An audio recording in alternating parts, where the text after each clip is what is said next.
పెట్టుకోండి. షుగర్ ఉన్న వారు కూడా పనస్తాలను తినచ్చు. వీళ్ళు అందరి వల్లే 10-15 కడుపు నిండా తినకుండా ఒక 4-3 తొనలు తినండి, 5 తొనలు తినండి, ఏమవ్వదు. అలా కొన్ని ఫ్రూట్స్ తింటే ఏమీ కాదండి. వీటితో పాటు జామకాయలు తినండి, కమలా తినండి, దానిమ్మ గింజలు పిప్పుతో పాటు మింగేసేయండి. ఆ ఫైబర్, ఇందులో కూడా ఫైబర్ ఉంటుంది కాబట్టి స్లోగా వెళ్ళనిస్తుంది కాబట్టి చక్కెరని, రక్తంలో చక్కెర స్థాయిలు పెరగవు. ఒక 1/2 డజన్ పనస్తాలను షుగర్ ఉన్నా తినొచ్చు అనమాట. వీళ్ళు తినొచ్చు ఇట్లా. ఇంకో కొంతమంది డిన్నర్లో రోజు ఓన్లీ ఫ్రూట్సే తింటారు. ఇట్లాంటి సమస్యలు ఏమీ లేవు. వాళ్ళు అచ్చంగా పనస్తోన్లే డిన్నర్గా తినేసేసి ఇంకో ఫ్రూట్ తినక్కర్లా, కడుపు నిండా పనస్తోన్లు తిని సరిపెట్టేసుకోండి, ఏమీ కాదు.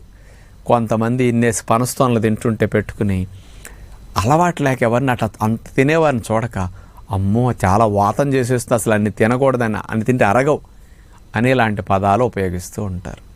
అది తెలియక అనే పదాలు, మీరు పట్టించుకోండి.